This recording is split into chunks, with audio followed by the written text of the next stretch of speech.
Silakan, Semari. Assalamualaikum warahmatullahi wabarakatuh. Selamat siang dan salam sejahtera.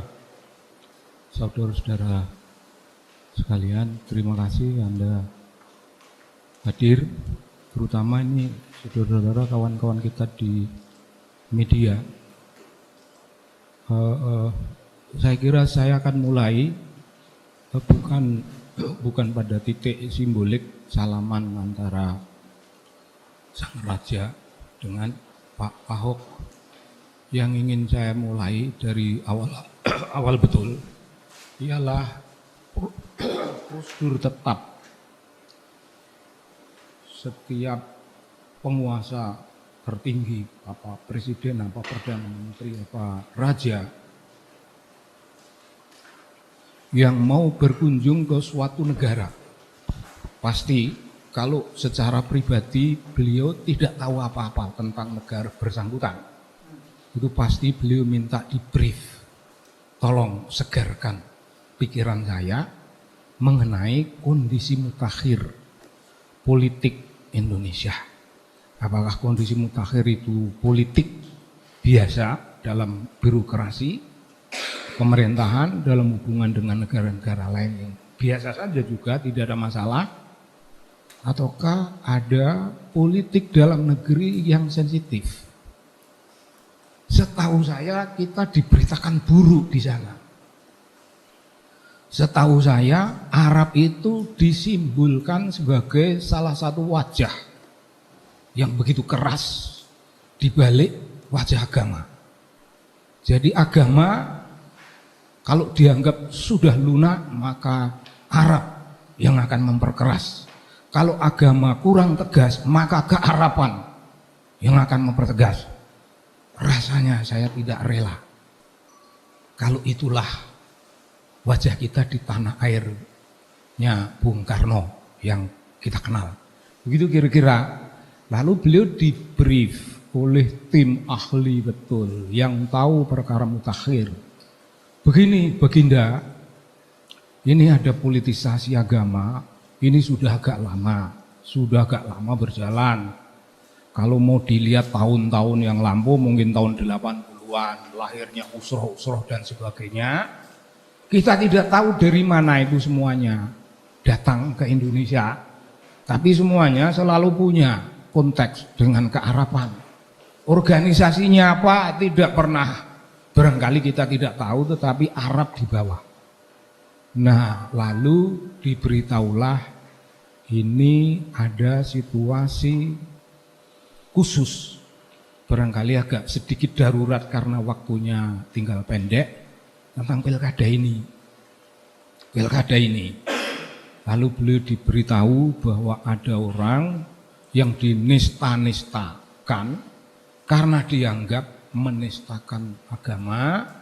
Lalu ada berita-berita sangat keras, ada kaum pembela agama, ada kaum pembela ulama, ada kaum penegak fatwa majelis ulama.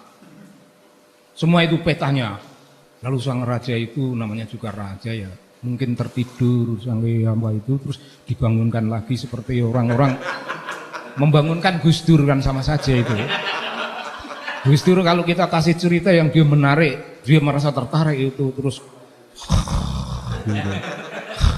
Terus cerita terus nanti dibangun. Nah akhirnya begini banyak simbol yang sudah disebut itu masih ada yang belum disebut. Kunjungan beliau mengambil momentum hari ini saya kira bukan suatu kebetulan biasa. Bukan suatu kebetulan birokrasi kerajaan yang telah memutuskan memilih hari ini. Tidak. Hari ini adalah momen yang dipilih.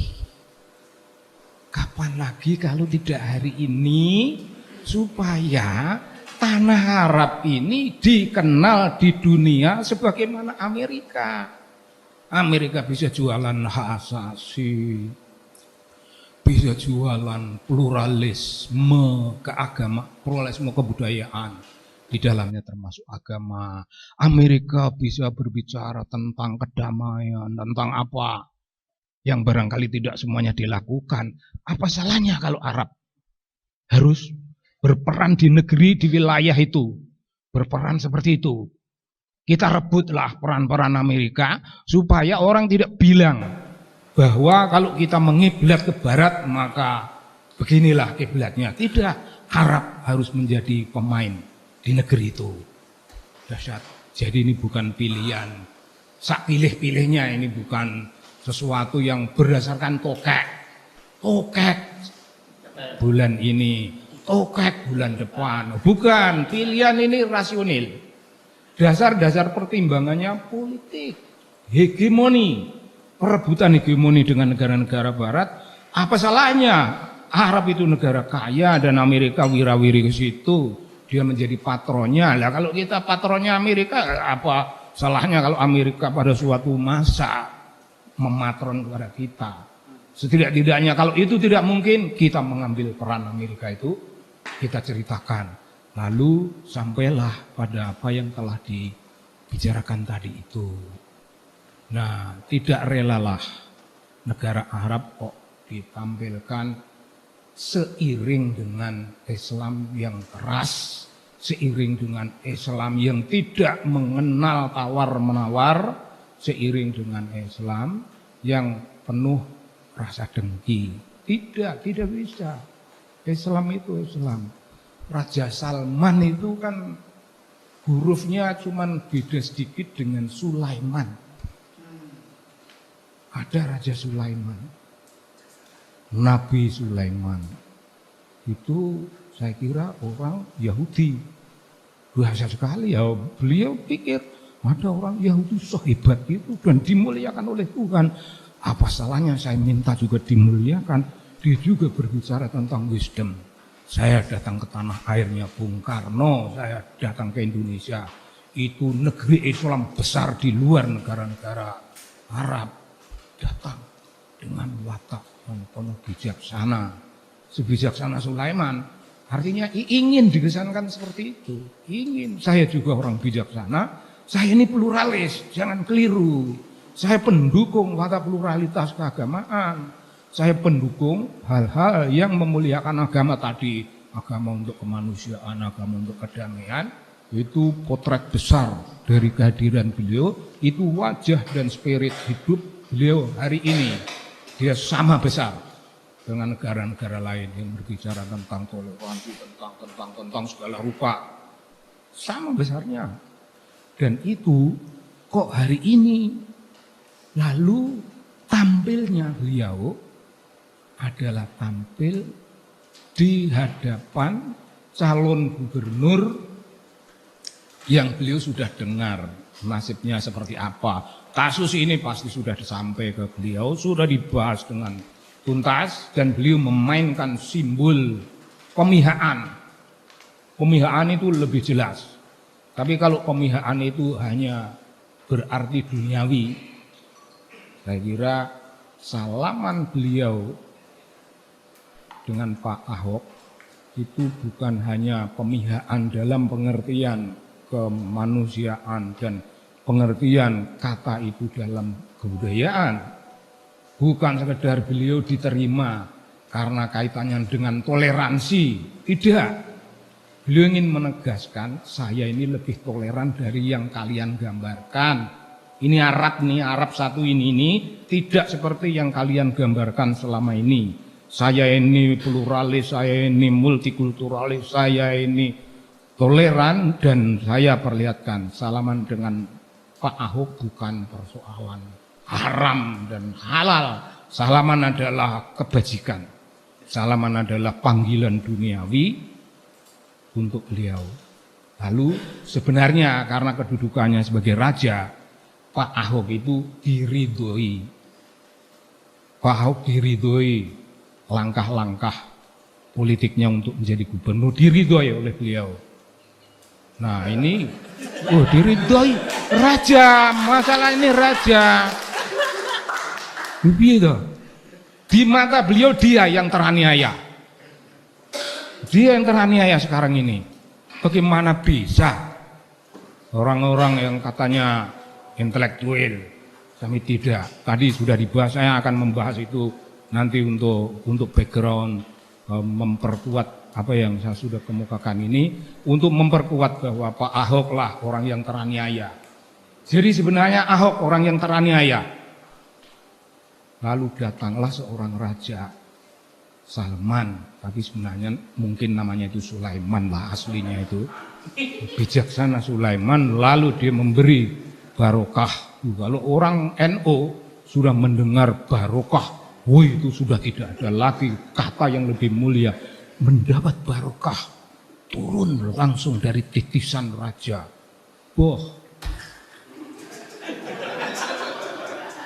Ahok, ojo kuatir le, gitu kira-kira. Ojo kuatir le. Salam dan barokah atasmu. Lah, itu salam dan barokah atasmu. Hampir serupa dengan teriakan orang NU di hari-hari Jumat. Innallaha wa malaikatihi yusholluna 'alan nabi. Selalu itu kan? Ya ayyuhalladzina amanu shallu 'alaihi wa sallimu taslima.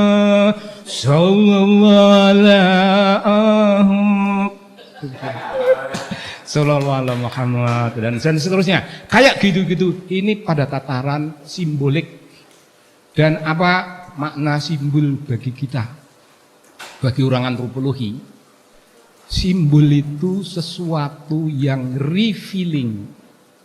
Revealing itu membukakan, mendedah, membuka. Tetapi at the same time dia sekaligus concealing. Apa yang dibuka itu disembunyikan. Karena kalau dibuka belak apa adanya, itu bukan diplomasi. Kalau ikut saya Ahok, ojo kuatir tak barakoi, wah itu bukan diplomasi. Ini bahasa kaum sekolahan biasa. Yang duniawi, beliau itu diplomat, orang yang mendapat barokah, duitnya banyak dan apa segala. Orang yang diberkahi juga di langit. Jadi simbol ungkapannya itu revealing, but at the same time also concealing. Tak ungkap tapi tak tutup supaya kau bingung. Kecuali Sobari yang tidak bingung. Dia bilang gitu. Sobari sih tidak bingung. Dan beliau tidak tahu bahwa sayalah orang yang reveal apa yang dilakukan. Terus salaman adalah tanda. Bukan sekedar pemihakan, bukan sekedar komitmen, bukan sekedar menerima, itu semuanya periferal kedudukannya. Tapi ketika kita masuk wilayah diskursus kerohanian, barokah, maka tenanglah Ahok, tenanglah, jangan ragu-ragu. Lalu begini. Diskursus yang menempatkan Arab pada tataran keras, radikal dan tidak mengenal tawar-menawar itu kali ini cair. Kali ini cair. Saya sedang studi dengan kawan-kawan di LIPI tentang nasionalisme dan pluralisme. Nasionalisme dan pluralisme.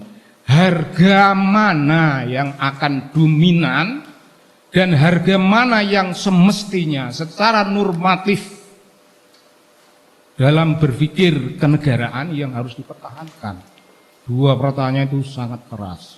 Kemarin kita agak goyah karena kembalinya para mukimin dari negeri-negeri di tanah Arab, tidak hanya di Saudi. Kembalinya mereka membawa radikalisme sebagai suatu ideologi sangat berbeda dibanding dengan zaman Hadratus Syekh dan Kiai Haji Ahmad Dahlan. Beliau itu pulang dari bermukim berbulan-bulan lamanya di Tanah Suci, pulang membawa oleh-oleh besar, surat Al-Ma'un bagi Muhammadiyah dan menggambarkan elit majikan pemimpin Doro Tuan yang menjadi pelayan.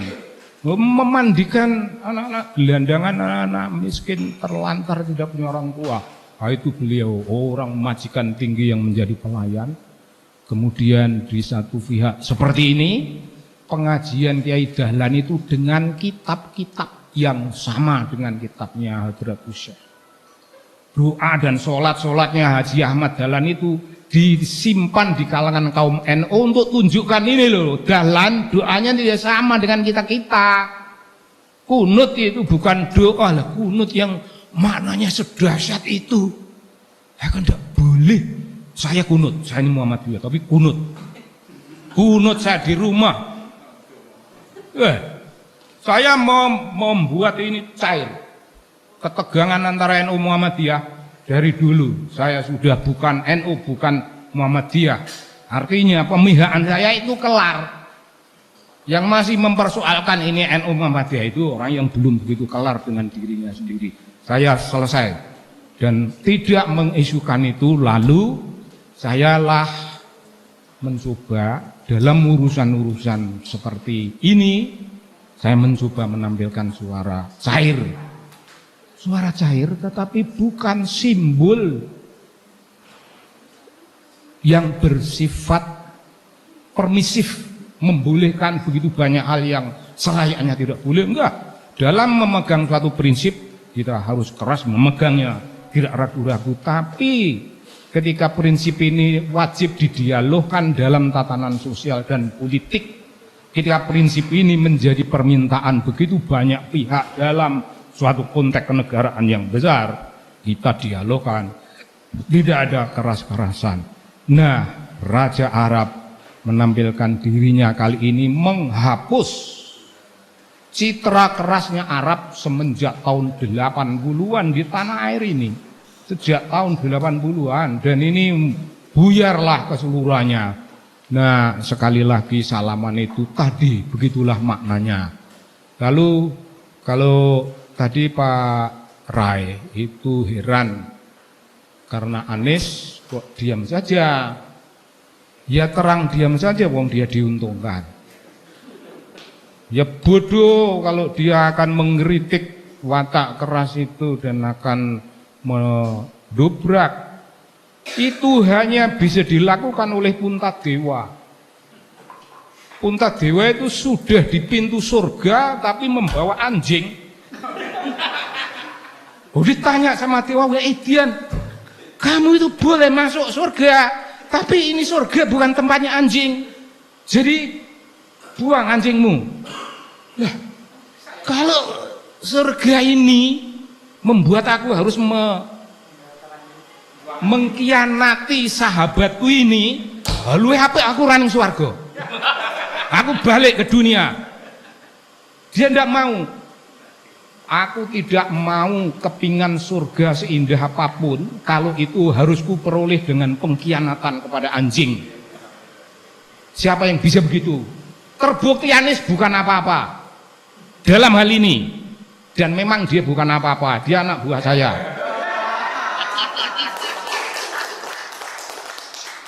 Dia anak buah saya di partnership. Saya direktur eksekutif. Ya, Anda ingat itulah. Jadi ini bukan imajinasi ya, saya pernah menjadi executive director, ID namanya, executive director. Wih, bener itu, bukan ada itu. Anies itu anak buah tapi itu layernya 1, 2, dia ketiga. Jauh. Dia pamit ingin menjadi rektor Paramadina, pamit minta izin. Saya kasih tahu, kau kan bukan intelektual muslim dalam kerangka pemikiran Paramadina. Kau muslim, ya. Kau intelektual barangkali karena kau sekolah. Tapi apakah intelektual itu simbolnya doktor? Tidak, untuk saya tidak. Intelektual itu simbolnya pemihaan kepada nilai-nilai yang agung dan luhur. Intelektual itu orang yang bisa menerjemahkan keindahan langit menjadi keindahan di bumi, yang bisa mengubah kemuliaan apa saja yang ada di langit sana menjadi kemuliaan di bumi. Kalau engkau hanya doktor, ya aku juga doktor. kotor. Ya bedanya apa? Aku nulis tentang pemberontakan petani. Itu gambar pemihakan politik yang sangat jelas, dan kau nulis apa? Elitisme toh? Beda. Nah, jawabannya seperti itu. Saya bilang kau bukan intelektual muslim, kau hanya muslim dan kau hanya intelektual. Itu pun barangkali. Lah, apa yang terjadi? Para Madinah itu anjlok, itu hancur. Dia itu merebut jabatannya Yudi Latif, supaya Anda tahu. Yudi Latif telah dipilih oleh suatu mekanisme pemilihan yang sah. Oh, setahu saya sekali lulus dan menang, tetapi oleh yang namanya yayasan, kemenangan itu dianulir dan kemudian mengundang orang ini, yang disebut oleh orang ini adalah pamannya. Dia sebut itu pamannya, tetapi rupanya yang disebut pamannya itu bukan pamannya, tapi namanya itu kira-kira Sudirman Said.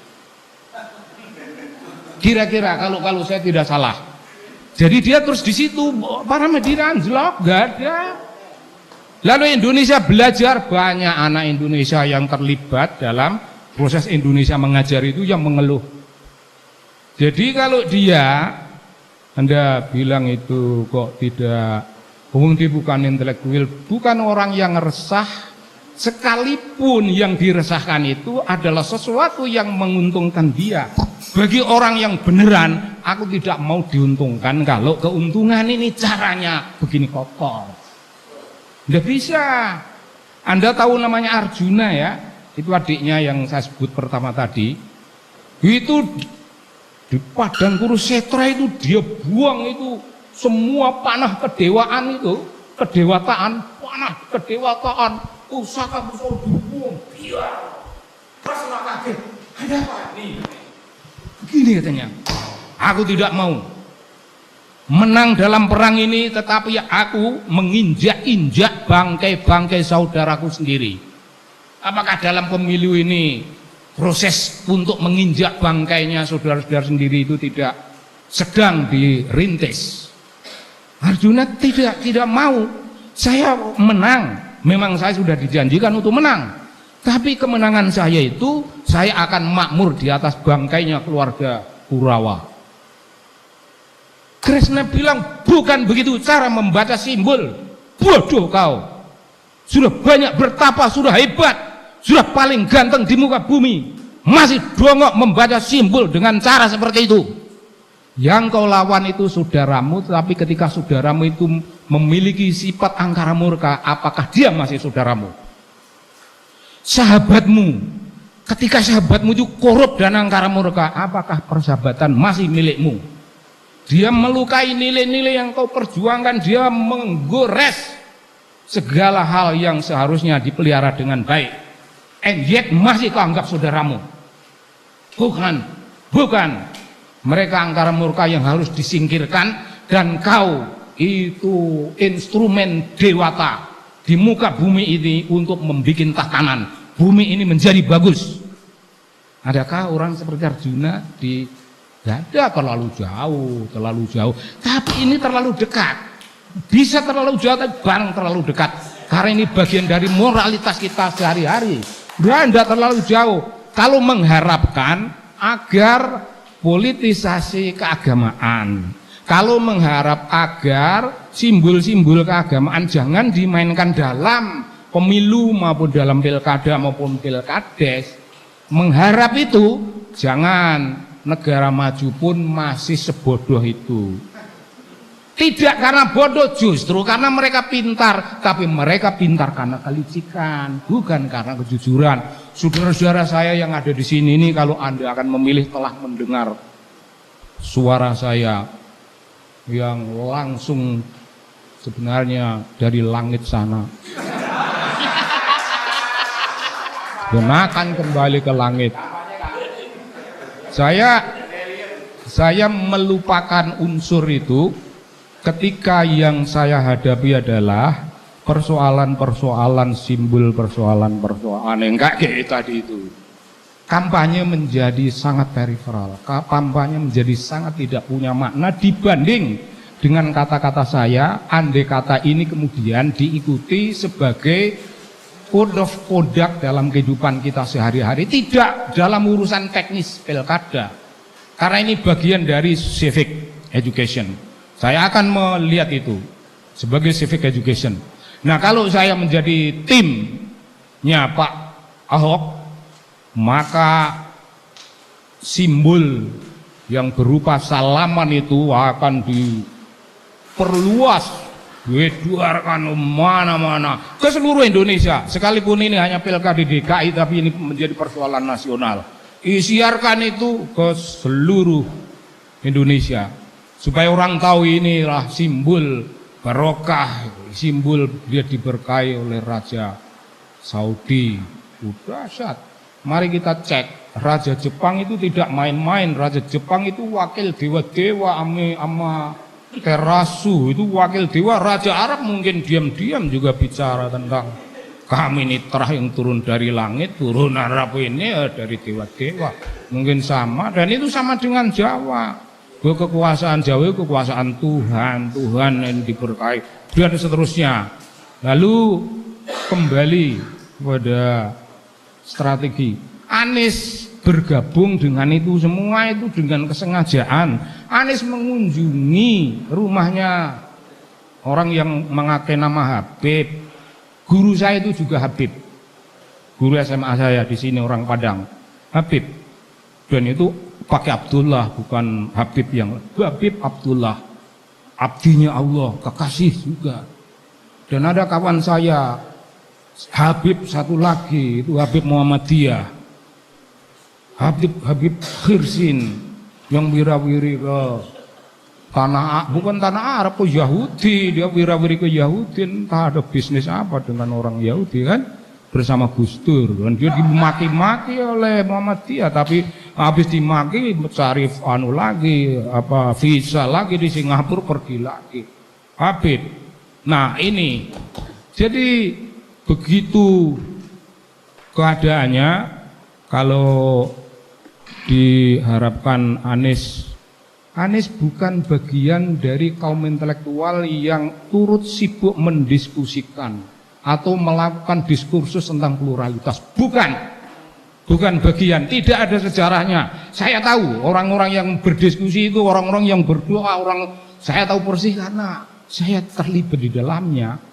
Meskipun tidak di seluruh event saya hadir, tapi saya dengan sininya orang yang melek. Anies bukan apa-apa dalam hal itu. Jadi ya jangan diharap untuk bersikap jujur seperti itu. Jujur bukan panggilan jiwanya. Begitu para hadirin. Nah, bagi saya, kalau saya memiliki suatu suasana sebaik ini, pikiran saya dalam memilih, bagaimanapun saya tidak akan memainkan simbol-simbol kosong. Sekalipun itu simbol agama, tetapi agamanya tidak kosong, tetapi dimainkan menjadi barang yang kosong.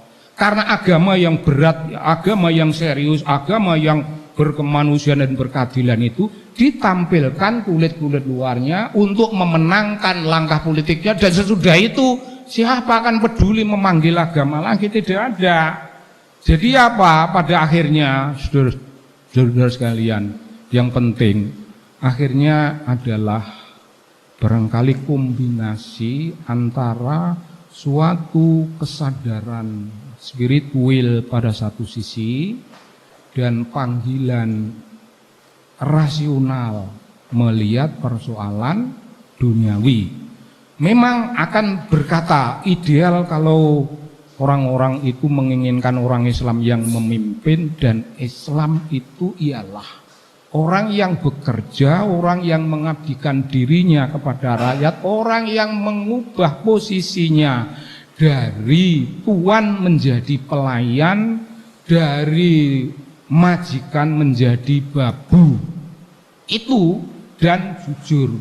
Kalau pada akhirnya orang itu yang terpilih itu Islam, tapi minus kesungguhan memakmurkan rakyat, apakah keislaman itu masih punya makna bagi Anda yang selama ini menganggapnya serius? Karena begini, seorang ibu, biasanya ibu-ibu ini yang melihat wajah yang baik, suara yang sopan, semuanya itu tidak ada relevansinya.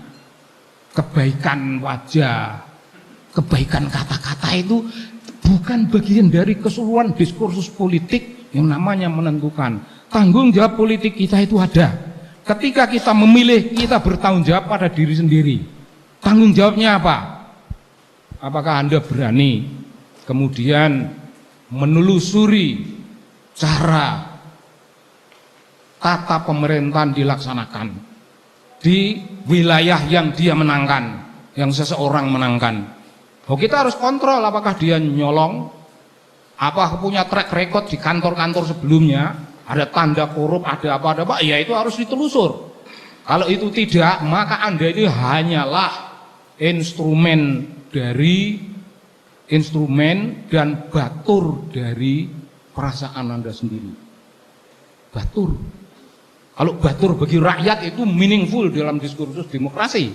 Tapi kalau batur bagi ambisi-ambisi kita sendiri, dan kemudian nanti akan menjerit-jerit sesudah SBY dipilih tempo hari dalam term pertama itu, hujan masalah, hujan gelombang, hujan bencana alam. Yang pertama belum memerintah sudah ada tsunami Aceh dan sebagainya, lalu disebutlah namanya New Donyowo.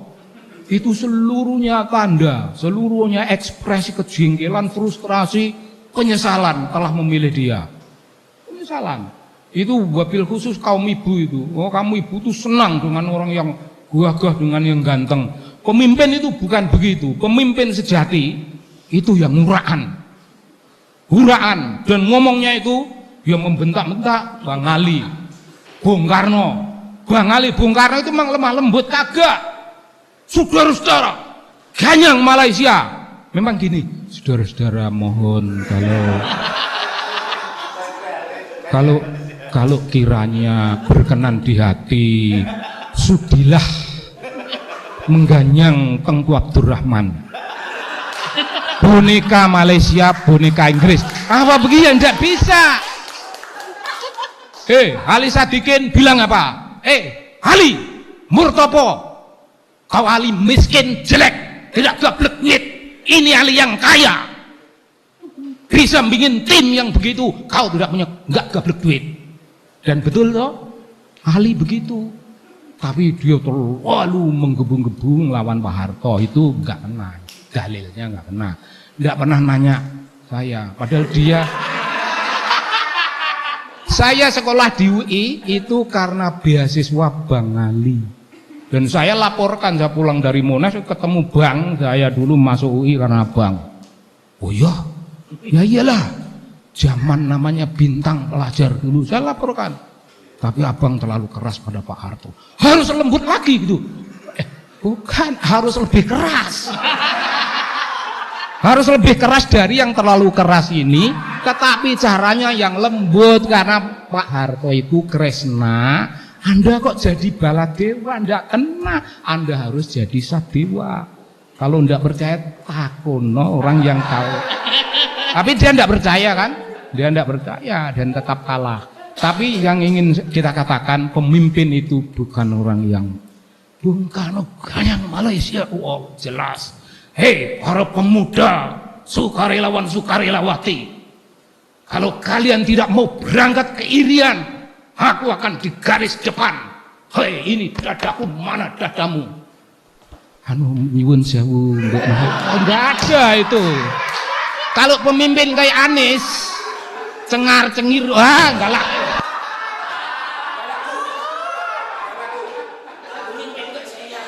Tidak cukup berkata-kata. Filosofi. Lu tanya filosofi apa? Lu tahu filosofi? Kita sama-sama sekolah dan kita sering berdiskusi. Aku tidak pernah filosofi. Tiba-tiba aku bilang, tidak cukup pemimpin hanya bekerja. Aku bilang cukup untuk momentum ini. Cukup kerja. Buktikan. Jangan ngoceh, monyong, ngoceh.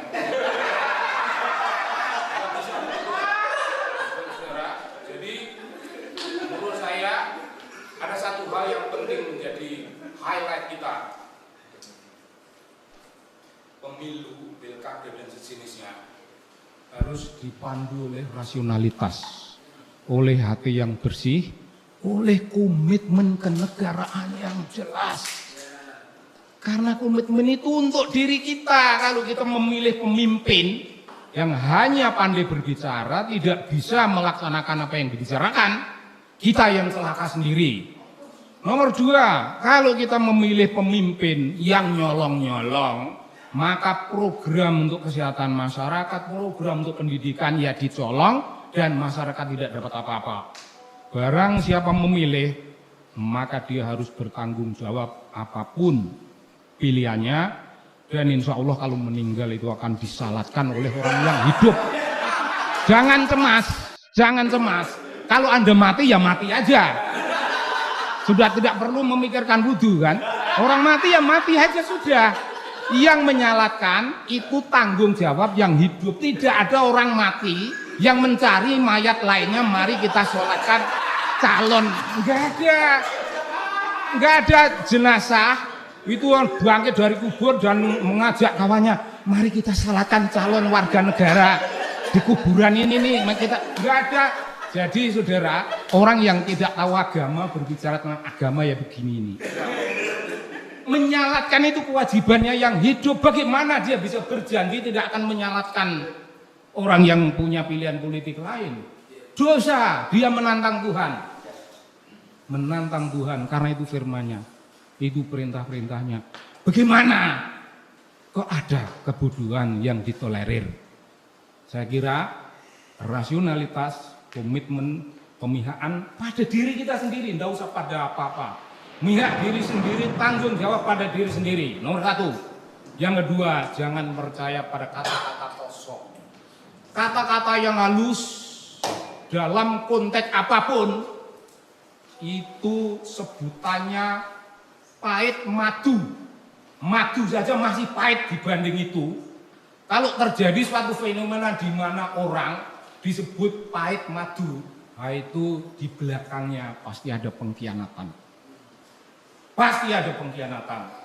Dan saya ngomong ini sebagai orang yang mengamati apa yang namanya kebudayaan.